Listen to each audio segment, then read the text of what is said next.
How good are you at listening? Most of us, I suspect, could use some work. You're moving 1,000,000 miles an hour, so you don't stop and listen. Or your mind is 1,000,000 miles away, so you don't listen. Or you've got 1,000,000 problems to solve, so you don't listen. And this is where you find yourself. That awkward moment when you've already said what 3 times and still have no idea what the person said, so you just agree. Anybody ever do that? Somebody's trying to get your attention and you realize that you're not paying attention, and so you just go along because you weren't listening. When people are climbing mountains together, there are a set of rules that climbers live by. A way for both parties to know that they're on the same page. There's a process of speaking, listening, and responding that saves lives. When climbing a mountain that is especially steep and difficult, most don't engage in what is called free climbing, but instead they use a process they call belaying. Anyone here ever climbed a mountain and been belayed before? All right, we got a couple in the room. The way that it works is that there is a person on the ground below you, or at least on a very stable surface, and they've got the rope in their hands and a device which enables the weight of the person to be carried by that device in a way that saves the person if they are if they ever come off the mountain. And one of the most important aspects of belaying is communication, where the climber will call out the word climb or climbing, which then must be heard by the climber's partner, who then responds with climb on. And only after a person has spoken and been heard and someone responds is it safe to climb. Most of us aren't used to thinking of our relationships as requiring that kind of care and attention. 2 weeks ago, we talked about the myth that our best relationships are supposed to be easy. When instead, the truth is that for our deepest relationships to actually be our best relationships, it is going to require something of us. Multiple habits of heart and mind. Last week, we talked about the requirement of grace and forgiveness. And this morning, we're going to talk about the requirement to listen. That sounds kind of basic, doesn't it? Just a moment ago, you heard Diane share some words with us from the book of James. Brothers and sisters, take note of this. Everyone should be quick to listen, slow to speak, and slow to become angry. Quick to listen, slow to speak, and slow to become angry. Because human anger does not produce the righteousness that God desires. Now that sounds fairly simple and straightforward, doesn't it? Quick to listen, slow to speak, slow to anger. We've probably heard something like that 1,000,000 times. But hearing and listening are 2 different things.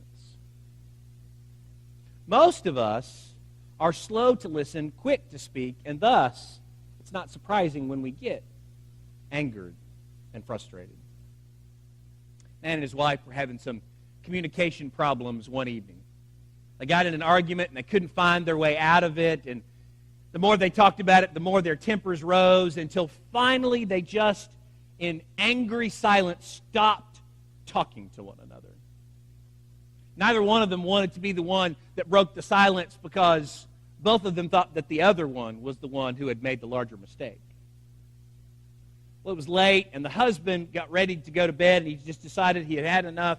So he went into their bedroom and into their bathroom, and he began to brush his teeth when suddenly he realized that he had to get up early the next day. The alarm clock was on his wife's side of the bed because she would typically get up earlier for her work than he was, but he didn't want to talk to her. He didn't want to be the one to give in. And so, in his anger, but still needing that help, he decided he would take care of the problem by writing a note. So he wrote a note. I have a plane to catch tomorrow. Please wake me up at 6:30. And he put it on her pillow where he knew that she would find it. The next morning came. He turned over and he looked at the clock, and it was 8:30, and he realized that he had missed his flight, and he was furious that his wife had not done what he asked her to do until he walked into the bathroom and found a note that said, "It's 6:30, wake up."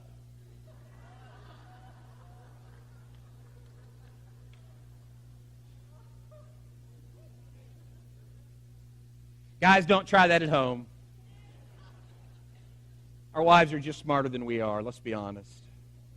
How many of your arguments end up like that? And why is that? Typically, it's because we think that we have a talking problem, when in reality, we have a listening problem. Stephen Covey, the famous life skills and organizational guru, said something once that really stuck with me. The biggest communication problem that we have as human beings is that we do not listen to understand. We listen to reply. Think about that. The biggest communication problem we have as human beings isn't that we listen to understand, it's that we listen to reply. You can ask my wife. I am an absolute expert on listening to reply. In my family, it's considered something of an art form.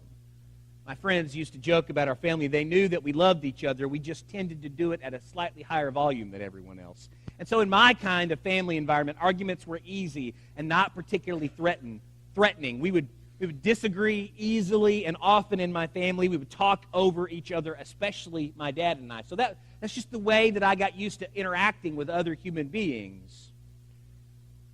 Problem with that is if you're always listening to be able to reply in the hopes that you're going to win an argument, are you really listening? You can hear the words and understand them and be able to reply, but are you really listening? I'm really good at hearing. I'm not particularly good at listening. That's something that I've had to learn and get better at over the course of my marriage. Story is told of Franklin Roosevelt, who often endured long receiving lines at the White House. He complained that no one really paid attention. Everybody wanted to meet him, but nobody really paid attention in those moments to what he said. And so one time, to try to prove this point to his staff, he decided to try an experiment. To each person who passed down the line and shook his hand, he murmured, "I murdered my grandmother this morning." Again and again, as people came to him, he would murmur it again, "I murdered my grandmother this morning." Most of the guests responded with phrases like, "Marvelous, keep up the good work, Mr. President. We are proud of you. God bless you, sir." It's not until the end of the line, while greeting the ambassador from Bolivia to the United States, that his words were actually heard. Nonplussed, the ambassador leaned over and whispered, "I'm sure she had it coming, sir."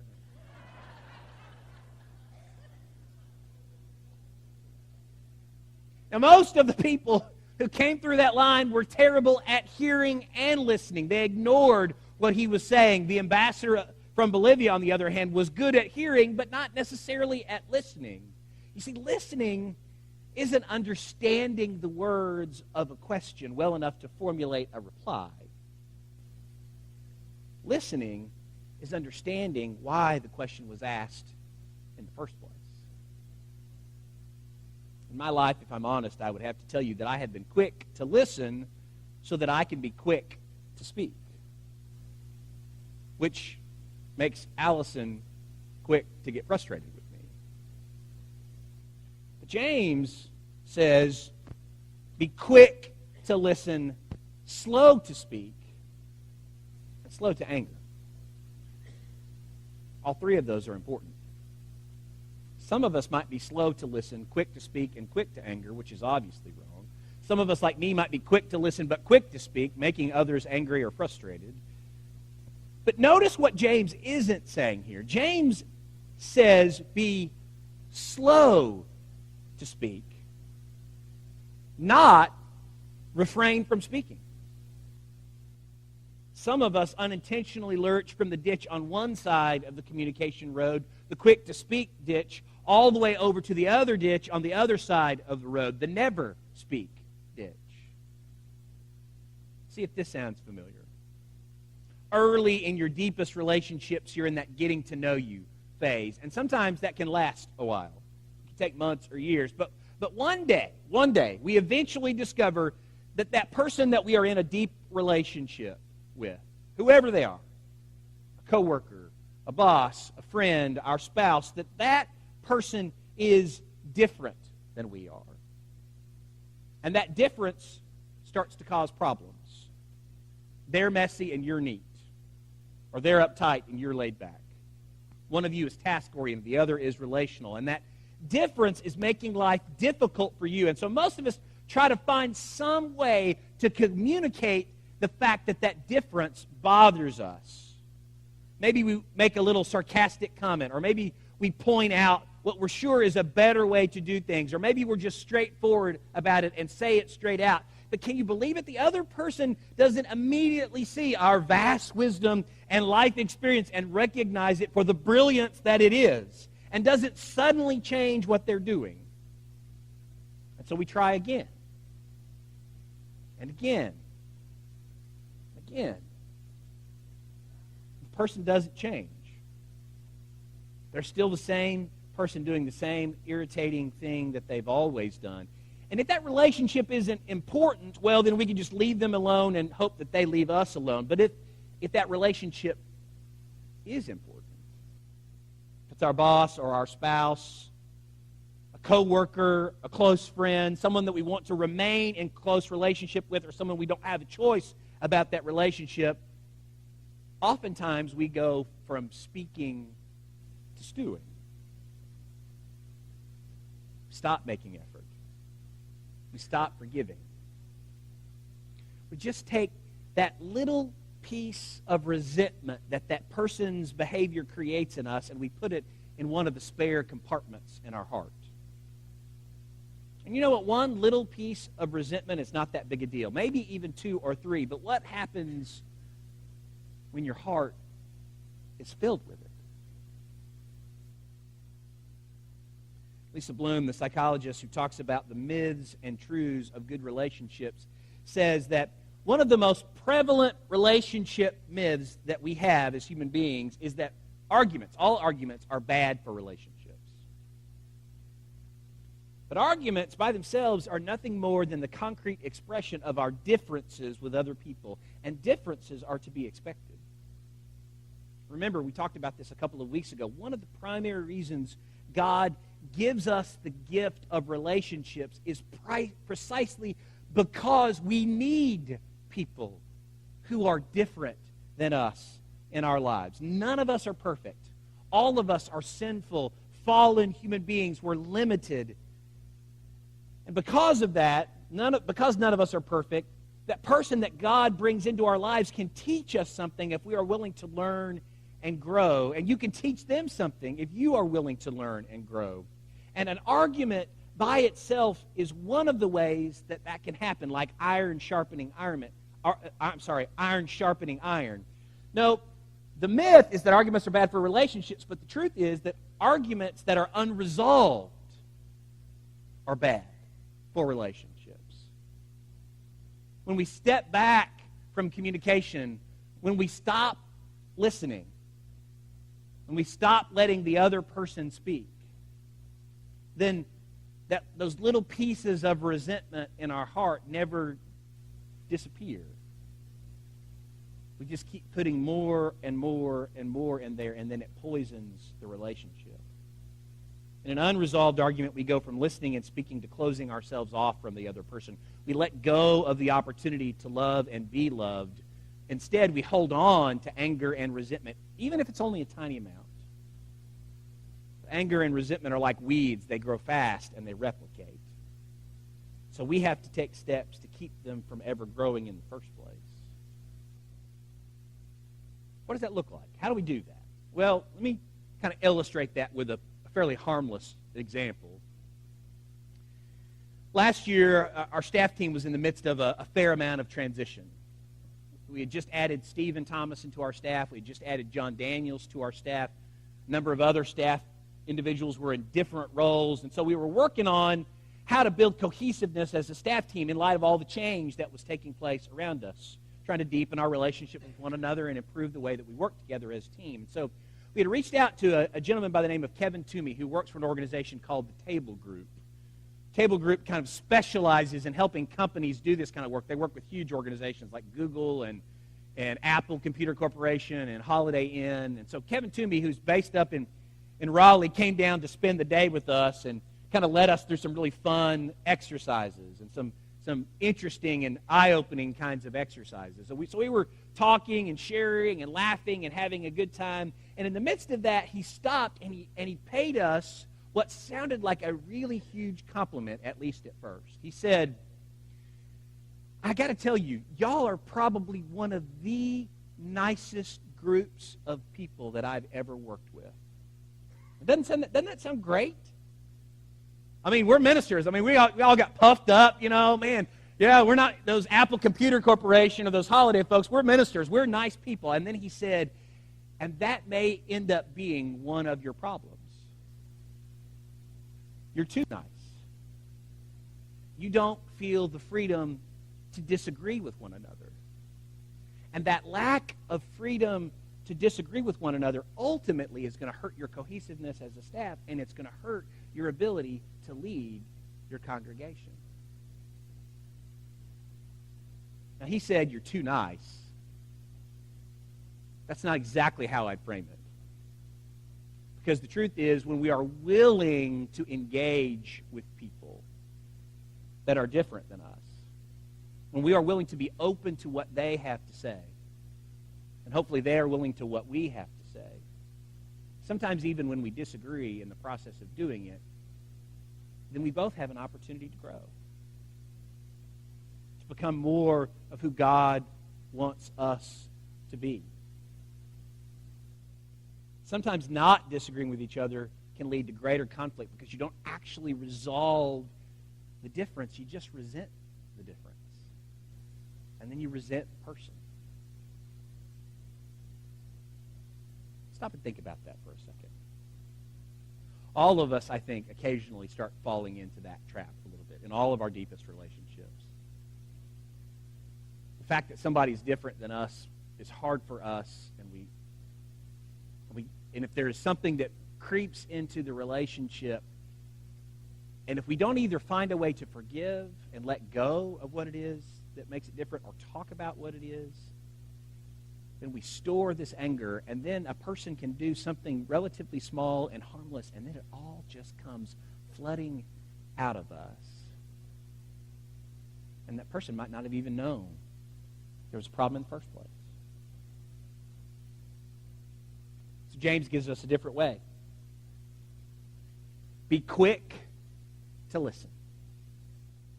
Quick to open up who we are. Quick to open up not just our ears, but our hearts to what somebody else to say. Be slow to speak, not never speak, slow to speak, and slow to anger. And when we follow that amazing life wisdom, great things can happen. Before refrigerators, people used ice houses to preserve their food. Ice houses had thick walls, no windows, tightly fitted doors. In winter, when streams and lakes were frozen, large blocks of ice were cut out, hauled to the ice houses covered with sawdust. A lot of times, ice would last well into the summer. Well, one man lost a valuable watch while working in an ice house one day. He searched diligently for it, carefully raking through the sawdust, but he didn't find it. His fellow workers also looked, but their efforts, too, proved futile. But a small boy who heard about their fruitless search slipped into the ice house during the noon hour, closed the door behind himself. And a couple of minutes after he went in, he walked out with the watch. Amazed, the men asked him how he had found it.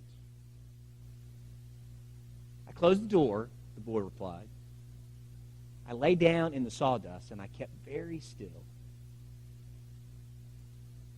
And when it was all the way quiet, I could hear the watch ticking. I think it's amazing what we can discover when we are slow to speak,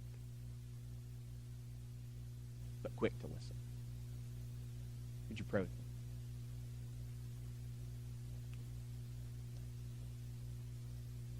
Father, thank you for these wise words from your word about how we are to live our lives, of how we can be more like Jesus in the way that we treat others. So God, help us not to just open our ears, but also to open our hearts. Help us to be willing to be vulnerable, to not feel like there's an argument that we need to win, God, but a person that we need to love. It's all these things I pray. In Jesus' name, amen.